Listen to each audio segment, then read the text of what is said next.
Did you catch this debate between Bill Maher and Ben Affleck last Friday? This was fascinating. Sam Harris was on. Sam is probably most famous as an atheist, but he presents himself as a philosopher. He's been on this program a couple of times. I debated religion with him actually once. It's out there on YouTube someplace.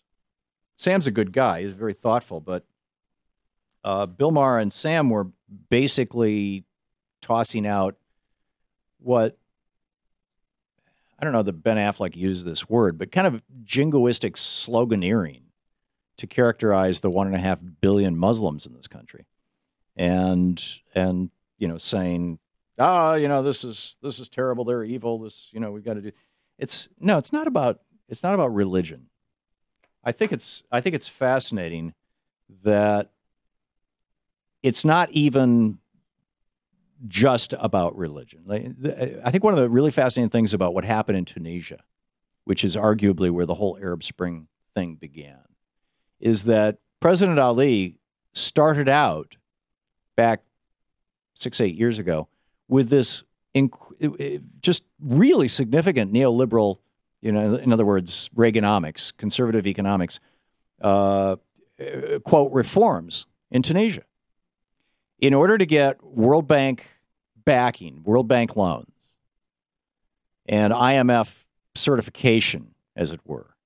These two organizations are basically saying to every third world country, if you want to get our money, if you want to get our support, you have to do what the UK and the United States are doing. You have to start cutting your social safety net. You have to liberate the corporations. You have to reduce taxes on rich people. You have to raise taxes on poor people. And you have to stop anything that looks like socialism, like things like food price supports, fuel price supports. In Tunisia, they subsidized wheat and they subsidized gasoline. And when those subsidies went away, people's wages didn't go up. They also were allowing labor unions. And as they started to dial back on this, and the same thing, by the way, was happening in Egypt and in Libya.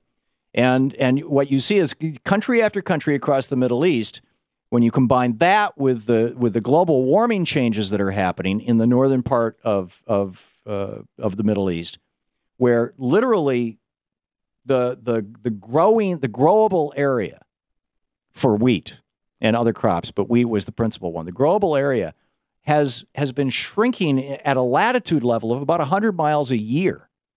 I mean, just hundreds of thousands, millions of acres of what was good farmland with a relatively primitive agricultural infrastructure falling apart. And so the prices of food are exploding. So really what you have is an economic crisis going on in the Middle East and a political crisis going on in the Middle East, fueled by Western involvement.